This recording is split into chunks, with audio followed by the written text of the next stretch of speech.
Welcome to the Virginia is for Laughers podcast, brought to you by X2 Comedy. If you're looking to get more out of your Shenandoah Valley experience, then this is the podcast for you. You'll meet interesting people, the comedians that perform here, and find out more about what you can do and see. Whether you live here or plan to visit, listen to explore what helps make up our unique slice of heaven. Now here's your host, Dawn Davis Womack. Hello, Laughers. I'm super excited to introduce you to some very special folks. We have Lisa Custalow, founder of the Children of the Shenandoah. These are descendants of those removed from the Blue Ridge Mountains to make way for the Shenandoah National Park and Skyline Drive in the 1930s. They continue family traditions and preserve their culture through education. Lisa is one of them and will share her story and theirs today. The Children of the Shenandoah is part of the Blue Ridge Heritage Project, dedicating monuments in the counties whose land was confiscated to make way for the Shenandoah National Park. Together, they are collaborating with the creative team producing Can't Feel at Home, a world premiere of an original play written by Dr. John T. Glick. This play tells the story about these families that have been displaced and is adapted and directed by Stanley W. Swartz. The play will be performed live at Court Square Theater in Harrisonburg, December 1st through the 4th. We also have with us today one of the producers, Joe Appleton. Welcome to the show, Lisa and Joe. It's great to have you both on today. Thank you for having us. We really appreciate it. Thank you for the opportunity to share our story. Oh, this is going to be so great. I'm so glad we got connected, Joe, and that we're here on the show today with Lisa. I'm really looking forward to this, getting into a little bit of the history about these families and learning a little bit about the play. And just so you know, Laughers, we're going to do another 1 or 2 podcast episodes for sure about the play more in depth. But today I thought it would be best to have our focus be on the story of the Children of the Shenandoah and how this collaboration came to be with the creative team behind Can't Feel at Home. So I would really like to start with you, Lisa, because you are one of these descendants, I understand, whose family was forced out. Can you share? Yes. Can you share a little bit about your family story with us today? You know, my family story, my mother was born inside of what is now Shenandoah National Park. She was born inside the park, and she was actually born, we can't go back to her home place because the Skyline Drive is right over, the drive went right over her home place. Oh, wow. So my mother was born inside of what is now Shenandoah National Park. And my grandparents on my mother's side were displaced with my mother when my mother was an infant. And so she was born inside of Shenandoah National Park, but the Skyline Drive, when they built that through, it went right over where my mother's birthplace was. Wow. So that was in the 1930s, or yeah, it had to be 1933, yes. Okay. So you know where your family lived on the mountain. It's kind of hard to visit it, it sounds like a little bit, though, since the drive went over where her home was. Exactly. We can't find her home place because went right over the drive went right over the home place. Mm-hmm. But there are families now who can go to their old home places. And sometimes the only thing that is left there is a chimney. Because when the Virginia government came in to donate land to the federal government for a park, they burnt everything down. They burnt the houses down. They burnt the schools down. They burnt the churches down. And often, if you're an avid hiker in the woods, the only thing that you see right now is a standing chimney. It's a standing chimney that's there, which is all that was left after the houses got burnt down. And that was what Bill Henry envisioned for the Blue Ridge Heritage Project, is that there would a standing chimney in each county. Okay. Because that was all that was left. Okay. The monuments that Blue Ridge Heritage Project are building then in each one of these counties is a chimney replica, I guess. Yes, exactly. And on the chimney replica, in each county, 7 out of 8 are now completed.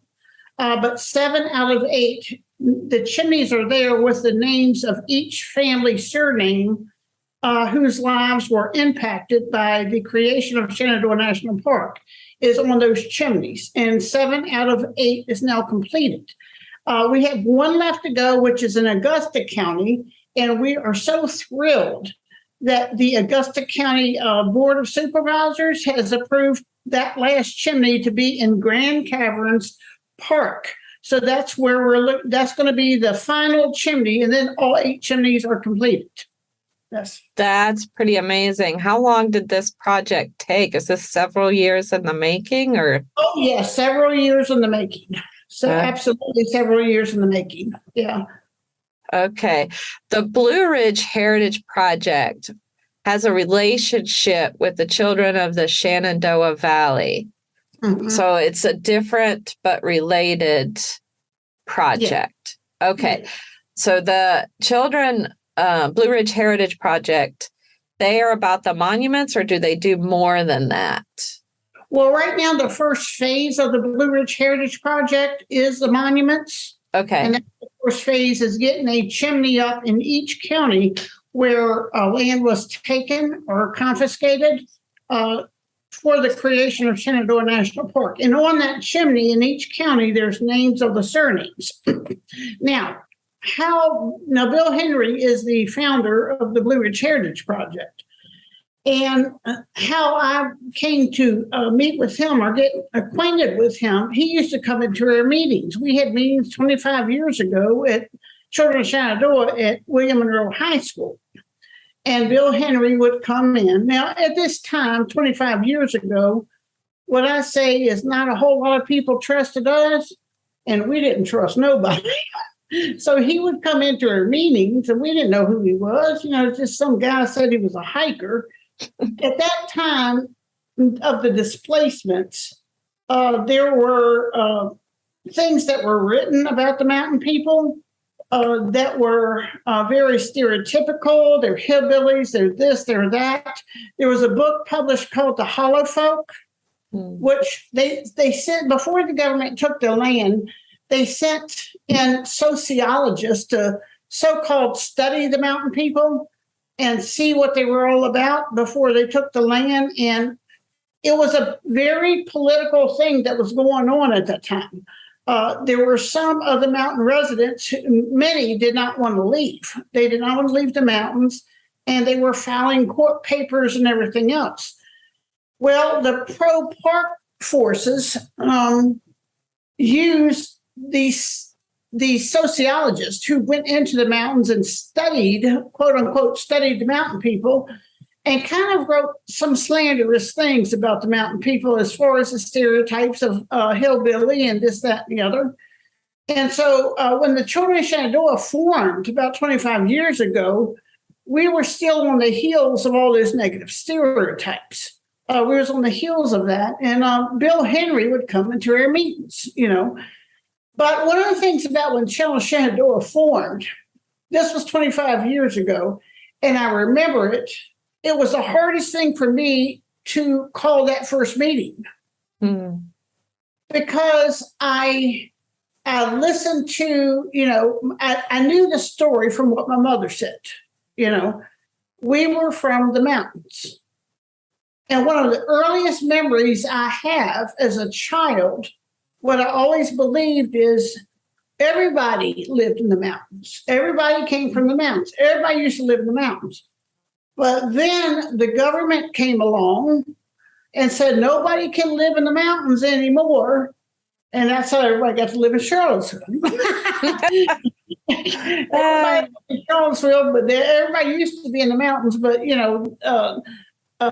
everybody now lives in Charlottesville.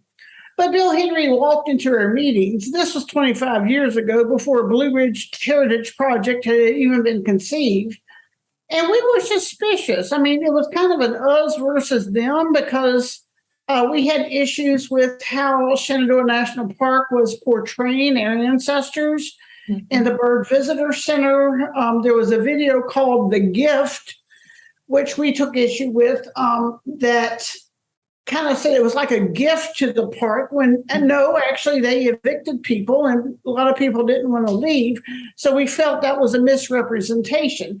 Well, Bill Henry would come into our meetings and like I said, we were a little clannish a little bit. And you're either us or you're not. And he kept coming, he kept showing up. This hiker, he had a ponytail behind his head and he was walking through and everything else. But we didn't know who he was, but he said he was a hiker and he would always sign his little name. Everybody signed their name to come in. But he was a hiker. We didn't know whether to trust him or not. We didn't know if we could trust him or not. But what happened is, Children of Shenandoah became inactive for quite a few years, even a couple decades. And then Bill Henry retired. He retired from teaching in Albemarle County, and he says, what can I do now that I'm retired? And he remembered the Children of Shenandoah. And so he came up with this vision that there would be one chimney in every single county that had lost land to create Shenandoah National Park. And each name of each family member would be on each chimney. And now 7 out of 8 chimneys are now completed. And we have Augusta County Board of Directors approving the last chimney. We did. Yeah, that is a lot of work. I love that he came back after a couple of decades to see what he could do to help. And now there is a Blue Ridge Heritage Project, and you all are collaborating to honor these displaced families. Did you get a lot of information from your mom growing up about your family, or did you have to do some of your own research? Was it easy for her to talk about it, or? No. In my family growing up, it was just something that you're not supposed to talk about. Okay. And you're not supposed to talk about it. And whenever I mentioned the family of coming from the mountains to my mother, she would get teary-eyed and she'd get ready to start to cry. And when I said about their family coming from the mountains, and she would almost start to cry. And so I would stop, because nobody wants to see their mother cry. No. And so it was just a subject that I avoided as much as I could. But then, curiosity gets the best of you. And you want to know more. You want to know more about what actually happened. Why are we not still in the mountains? Why are we not in the mountains? And you go back to your mom, and I heard stories about people, and there were stories about people who fought the government. I mean, some people were physically dragged out of their homes, including eviction on Tanner's Ridge and Kleiser. Different people who physically was dragged out. And I asked my mom, I said, well, did they drag us out? Did we fight? And I guess part of me as a child, I wanted to hear that we did fight, that my family fought, and we fought to stay in the mountains. And that wasn't what it was. My mother said, no, they told us to go and we went. You can't fight the government. They told us to leave and we left, And so, but that's what I've got from my mother. It was not something. And the first time I called a Children of Shenandoah meeting, this was 25 years ago, and it was, in my family, we don't even talk about this inside the house. It's not an open discussion. And each family is different. Some people talked about it. We did not. It's just, it was a subject that was so painful that it was just not discussed. So then I had some issues going on with work and people making fun of the mountain people. Well, I went to college. I got an associate degree. I got a master's degree, bachelor's degree, and master's degree. And then all of a sudden I heard some of my coworkers who did not know where I was from or where my heritage was from, making fun of the mountain people. And saying, if you're this, you're that, you came up from them hills or whatever, not realizing that is exactly where I was from. And so I decided to have a meeting, a meeting. Now, I done lived at home. I'm not paying rent. I'm not doing anything. I'm living at home. forever, okay, till I got married. Well, I decided to have a meeting at William Monroe High School of the children of Shenandoah. We call ourselves the children of Shenandoah because Shenandoah is where we came from. It's where our people came from. So we just called ourselves the children of Shenandoah. It was the hardest thing in the world for me to call that first meeting because my mother was against it. She was against it. And she told me, Lisa, if you call that meeting, you will hurt a lot of people by bringing the subject up. You're going to hurt a lot of people if you call that meeting. And, but I called it anyway. And I was a little bit worried in the back of my mind, she's going to kick me out. I'm going to have to pay my own way now. I did it anyway. We called the meeting and she didn't kick me out, but I was waiting. I mean, it was like a tense situation if I'm going to get the boot. We called the meeting and we rode all the way, me and my late husband, Curtis Custalow, who is co-founder. He is now deceased, had Alzheimer's. We called the meeting and we had like 2 people show up, 2 people. We rode all the way around 340 and all the way around the park. And we passed out brochures, this, that, and the other. And we had 2 people show up, but we said, that's fine. That's great. 2 people is better than no people. So we're going to continue on. And at that time, the next meeting we had Carolyn and Jack Reeder. And I don't know if you're familiar with some of their books that they have written. They're now deceased, but they've written several books about the park and about the park families.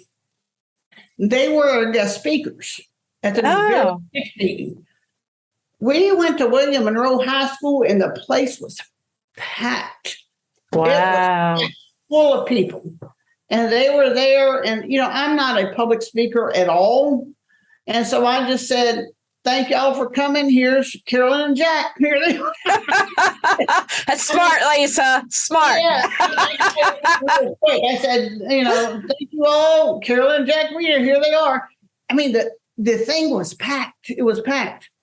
And it was so great. amazing. And then I actually got my mom to come to a couple of meetings. Oh, look at that.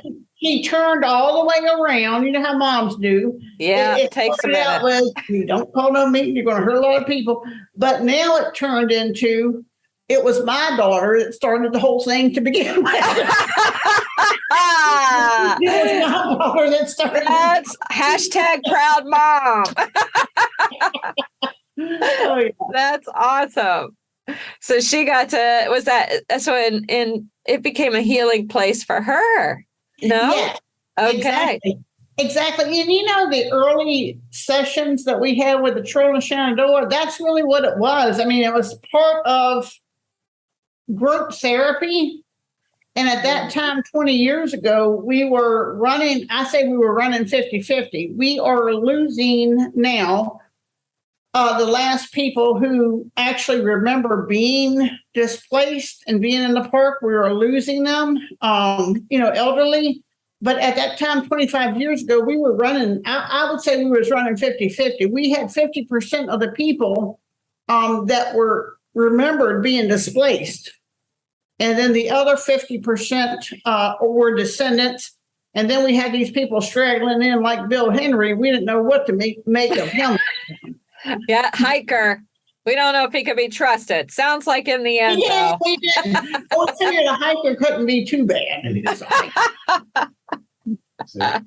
He seemed nice enough, and he came around. We thought we could, go ahead and tolerate him. Yeah, that's awesome. So, talk to me a little bit about the Children of the Shenandoah before we bring Joe in here. What they do? They meet and share stories. Are there events open to the public that may not be a descendant? They can learn more about. Absolutely. We have today the Children of Shenandoah. Bill Henry has come back and he has formed the Blue Ridge Heritage Project. Mm-hmm. And today the Children of Shenandoah is acting as a subcommittee under the Blue Ridge Heritage Project. And so we have a public Facebook group called Children of Shenandoah Official. That's our committee group. There's a Blue Ridge Heritage Project, which is the parent group of Bill Henry, and that's also public. And there's different counties because each county has had their own committee to work together to form the chimneys. And there's a lot of research that needs to be done to find out exactly who lived up there and whose name was going to be inscribed on the chimneys that are, created. So, yeah, absolutely. Okay. And can people come to your meetings that are not a descendant? The next meeting we're having is the last Saturday in October. It's our homecoming and everybody is invited. We always include the public. And I will tell you something. Our progress that we have made, I mean, we started out being kind of clannish a little bit, to ourselves. But if it was not for all the people that are non-descendants, when we say non-descendants, it means you're not descendant from the mountain people, we could have never gotten where we were. Mm. We had a lady, Christine Hoffner. I don't know if you've heard of her or not. No, ma'am. Was an employee of the National Park Service as an archaeologist. This was 20 years ago. And she ran into this man who took her out in this field. And he said, I just want to tell you a story. And so this man walked her, this is an archaeologist for the park. And he walked her into the field and was telling her about the family that he used to have that lived in those mountains. And at that time, I don't think Shenandoah National Park or the National Park Service was maybe doing an excellent job of portraying the former mountain families that had to give up their homes. And she went back and she said, I can't do this anymore. I can't do this because this is wrong, And she ended up no longer employed by by the National Park Service. But it's her, it's Bill Henry. So many of the hikers, the avid hikers, the people who love that park, who avidly hike there, they have been some of our biggest supporters. They really have. And so we've learned we don't have to be so clannish among ourselves. But people out there care. I mean, at one time, we didn't have any relationships with local historical societies. A local historical society was too respectful for us. People cared, and we never thought they would care. If you weren't one of us, we didn't think you cared. Mm. And now we know that people do care.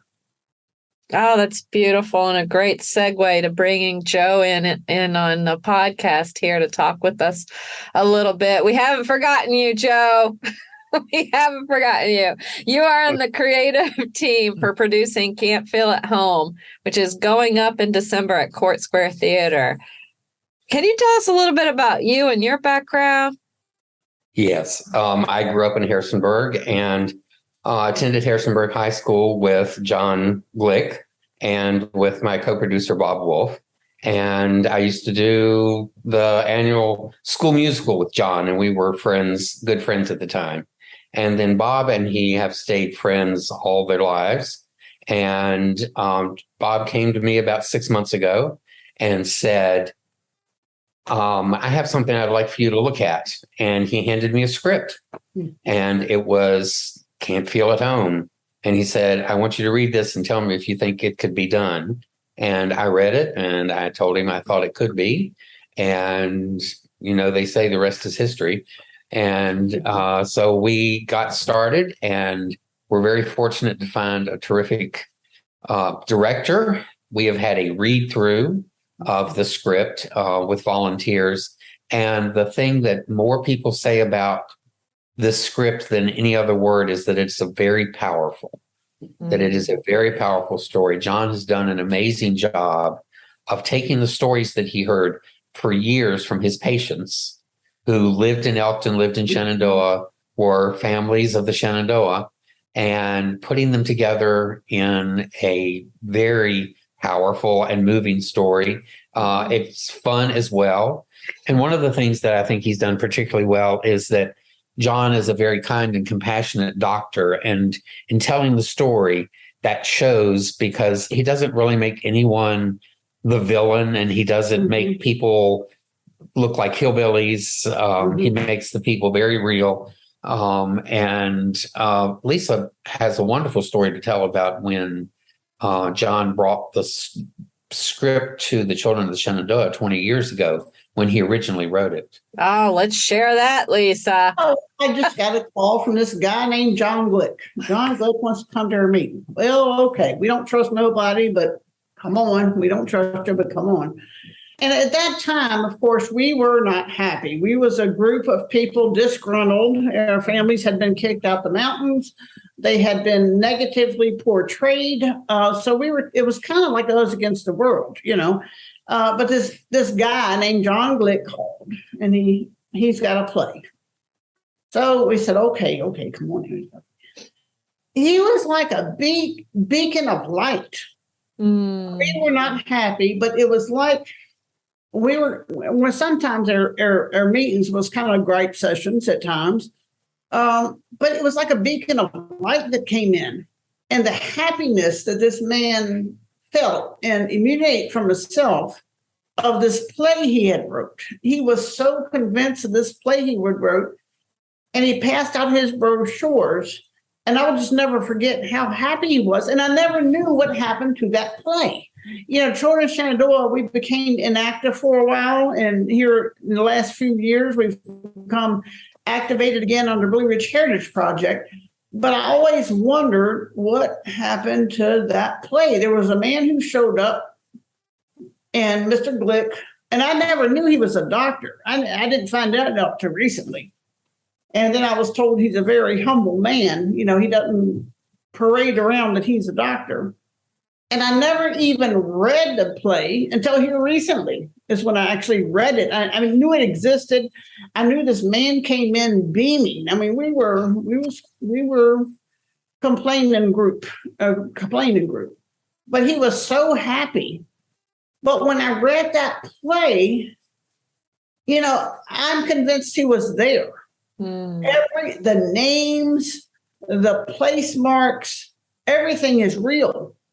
There is no way someone could come and create this if they were not actually there. They had to be actually there to be able to create this.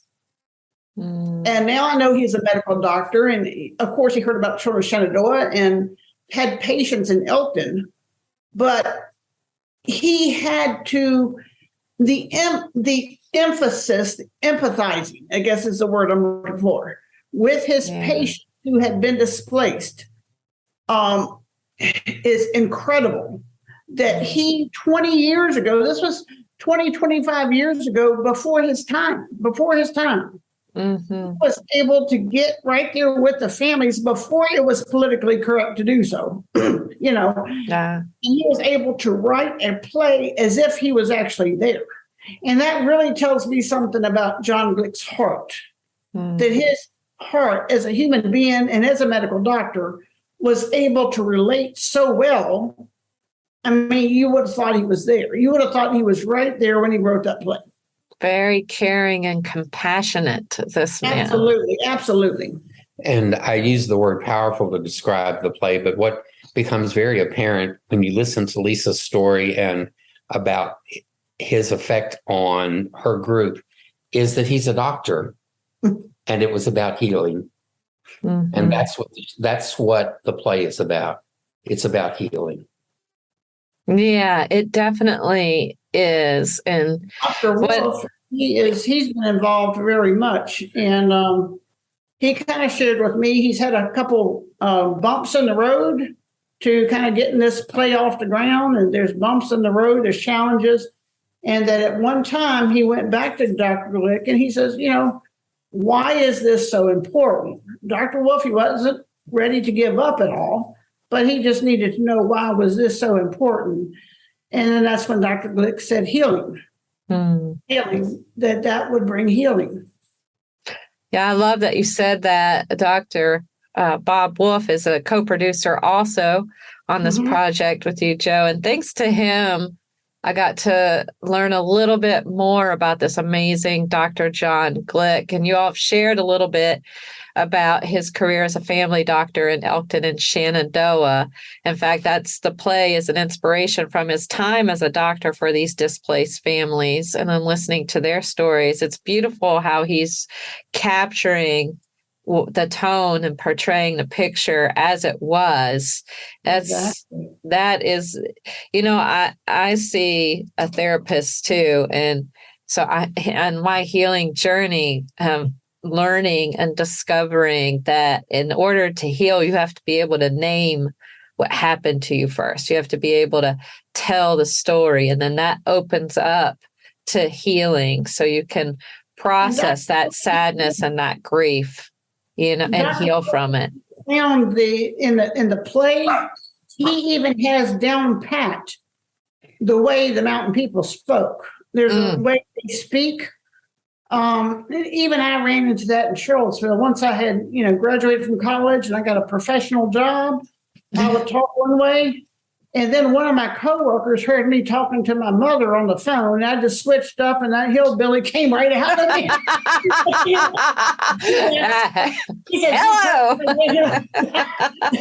But Dr. Click caught that in the play. I mean, he's got the way they talk down pat. And this is a medical doctor. It's a man who has graduated from medical college, but he's even got their speech down pat in the play. He's got it all down pat. So if we wanted to take ourselves back to that time of these displaced families, he's putting us right there in the thick of it. Well, then I don't know why you wouldn't want to see this play. How about that? He's really incredible. Just a little bit of highlights about him I'd love to share with the laughers, thanks to Dr. Wolf, is that he's done a lot, this John Glick. He was the family doctor for the displaced families, but he also went on to become an acupuncturist. He's traveled the globe as a professional clown with Patch Adams, performed with Dr. Steve Phillips together as a comedic duo. They were Glick and Phillips. These two hilarious MDs performed throughout Virginia and several times in Harrisonburg at Court Square Theater. I think it is super exciting. This play is going to be performed there. And Joe, I want to know, is this intentional? It is. We looked around. We had some other ideas. We thought of doing this outdoors where you could see the mountains while we were performing, but deadlines and timelines and just the convenience of being at Court Square Theater and working with the incredible people at Court Square Theater and the Arts Council of the Valley. They have just been amazing. And by going there, we don't have to do the publicity. We don't have to sell the tickets. There are all kinds of things that they will take care of for us. And JP Gullah, who is the managing director at the theater, has been incredibly accommodating in anything that we need. He either does it or he helps us with it. And the Arts Council of the Valley is behind us to 100%. I love them too. JP, I believe he's episode 24, Laughers, if you want to check him out. He is amazing to work with, and so are all the individuals at Arts Council of the Valley. They're certainly a blessing to X2 Comedy as well. I'm very excited to hear about this partnership. And I'm also very curious right now about how you, Joe, got connected with Lisa. Through Dr. Wolf. Okay. Yeah, so he had been looking around and looking at different nonprofit organizations and talking to Bill Henry. And so he put me in touch with Lisa. When we started to put everything together, I said that I thought maybe we needed a few podcasts. And he said he thought that Lisa would be a good subject for a podcast. And so he put us together, and here we are.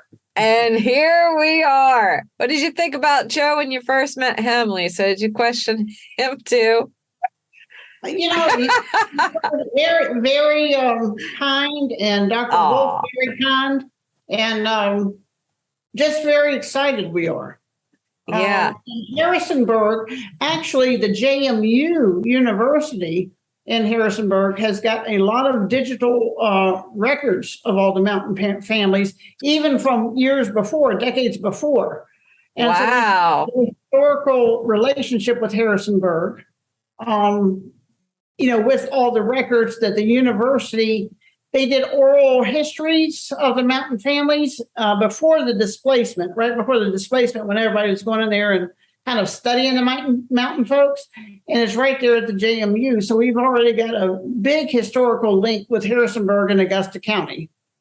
That's amazing. So is that what the collaboration process has been between Children of the Shenandoah and the play? Like, how is the practical working relationship between Children of the Shenandoah and Can't Feel at Home? I think that's just beginning because I've just met Lisa, but I know that she'll be a wonderful resource for us. We have auditions coming up soon on Monday, the 19th of September and Tuesday, the 20th of December. And you can find that information at courtsquaretheater.com. And also, when the tickets are available, we're not exactly sure when tickets are going on sale, but it won't be too long. That information can also be found there. I encourage people to go to courtsquaretheater.com and artscouncilofthevalley.com and join their newsletters, because then you get information on a regular basis, and then you'll get an announcement about auditions. You get an announcement about tickets going on sale and all the information, plus lots and lots of other great information. That's great. I noticed on the promotional images I've seen so far for the play, they have that chimney as a symbol. That was intentional also. Was that an idea from Lisa or from John or from you or Dr. Wolf or maybe all of you? I think it was from all of us. Bill Henry did a very smart thing when he put together the Blue Ridge Heritage Project about the chimneys, which is that he got a committee going in each county, and he set some parameters. We want a chimney and we want names. And then he let everybody loose instead of micromanaging it. Yeah, exactly. And keeping all the work to himself. He put the work out there and let everybody do it their own way. So each of the monuments is different, but they are cool. Yeah, they're different, but they are all chimneys, and so that is why we decided to use that. And in fact, the set is very minimal, but it has a chimney. It's a key part of the set for the show. And that was the thing with Bill Henry. He was an avid hiker when he showed up at our meetings, and he would be hiking in the woods, just hiking in the woods inside Shenandoah National Park. And then all of a sudden, he just came to a chimney that was standing all by itself. No house, just a chimney. And when he said, well, how did this get here? It's supposed to be a natural park. How did the chimney get here? And then that's when he started doing his own research. And he found out about the families that used to live there, actually, and started coming to our meetings. And when the families had to leave, people from the Virginia government burnt down the houses and the schools and the churches. Everything got burnt down. But the only thing left standing was the chimney. The chimneys of the house are still standing. And so that was his inspiration for the use of the chimney in his project. And I love that it's here with a play, Can't Feel at Home, with that brochure with the chimney. I even told Bill, I said, they've got the chimney, because that chimney standing all by itself now symbolizes the families and what they lived through and what they went through, that chimney is still standing. The house may have been burnt down, but the chimney is still standing. That is very significant. And I love that so much. I have hiked up there. I've gotten lost too many times to count, but I did see some chimneys, and I had wondered about them myself. And now I feel like I have a much greater understanding and deep appreciation for what you all are doing. It's a really special project that you're working on together. I have a question for both of you in regards to that. And this is each of you, I'm looking for an answer. And it's, what are you most looking forward to as this play is performed and the stories are shared? I mean, just to be perfectly honest with you. Yeah. Dr. Glick made us so, I mean, he was happy. He was happy when he came into our meeting. We were not happy. We're not happy. But he was happy and he was glowing and everything. And when he said, I've got this play, I still got the brochure at home that he gave us 25 years ago that there is this play. And so I guess what I would like to see more than anything, just from my heart, I hear Dr. Glick is having some health concerns now. Look, you know, we're all a little bit older. I would just like him to see the play and see how happy he has made us because of how happy he was. I would like him to see the fruition of his work. You know, he was so happy coming in and he's made us happy. And I just want him to be healthy enough to see the play. He is, from what I hear, is having some health problems. Yeah. Yeah, that'd be great. Let's believe in that. And how about you, Joe? There's not really much I can add to that because Dr. Wolf and I feel very much the same way. But I would also say that we are in touch with John all the time, and we see how happy he is about it now. That's very important to us. Is we went to a meeting at the theater, and as Lisa said, he approached them with the play years ago. They did a read through, and then nothing happened. And we went to a meeting with JP at the theater with Dr. Wolf and John and I, and we walked out. And John turned to me and he said, I can't believe it. This is really happening. Yeah. That makes me happy. I know he's happy. And so we have to take that every day at a time and realize that we're moving forward, and that's making John happy. And it's a labor of love if there ever was one. He believed in us really before we believed in ourselves. He believed in us before we believed in ourselves. And this was 20, 25 years ago. I mean, way before his time. I never knew he was a medical doctor. I didn't hear that till Dr. Wolf told me he was a medical doctor. But he is humble, as Dr. Wolf said, you know. Yeah. But he believed in us and he was happy. And I want him to be healthy and to come see the play and know how happy he has now made us for his labor of love within his heart. And help get the story out. Yes. Yes. I think that's beautiful. Did you want to add something to that, Joe? No, not a thing.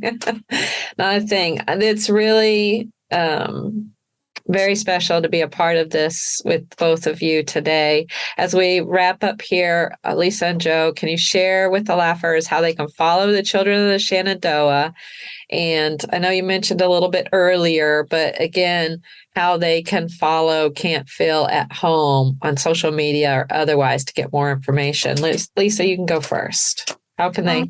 Children of Shenandoah Official. That's what the face group is of getting kind of following their committee. It's Children of Shenandoah Official. It's a public group. Anybody can join it. The parent group is Blue Ridge Heritage Project. That is also a public group with Bill Henry, but there's also Blue Ridge Heritage Projects committee members also. We are having an upcoming meeting, a homecoming in-person meeting homecoming at the Elkton Community Center. It's the last Saturday in October. Everybody is welcome. The public is welcome. And the public has always, we're not clannish anymore. We wouldn't have. We're not clannish anymore. We love for people to come in. They're healing people and opening up. There we go. And it's the last Saturday in October at 1:00, Elkton Community Center. And the Elkton Community Center, which is wonderful about having it's indoor space. So whether rain or shine, we can still have it there. But right outside the community center is Rockingham Memorial Chimney, right outside. Cool. Our homecoming, absolutely. And so my grandparents was actually displaced from the Rockingham side. And so my grandparents are named on that chimney. Yes. Oh, how neat is that, people? Yes. I love that. Will there be food and music or anything? Absolutely, yeah. So we don't do nothing if we don't have food. We gotta have food makes the people come. You know what I mean? Yeah. So I just wanted to get it out there. we gotta have food. We don't do nothing if there's no food. Feed them and they will come. That's it. That's it. And I misspoke earlier. The websites, it is courtsquaretheater.org. There you go. And it's just valleyarts.org. Okay. I made it much too long. But that's where the information is for Can't Feel at Home, including the flyer for auditions. And we want to encourage people. We need men and women and boys and girls of all ages. And we particularly are looking for musicians who are comfortable appearing on stage as actors.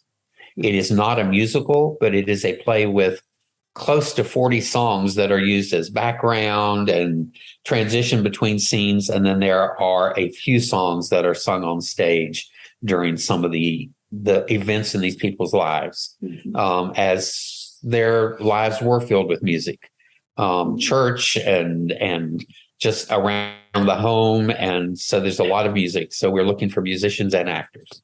I mean, every single scene. I mean, there's a home scene, there's a school scene, there's a church scene.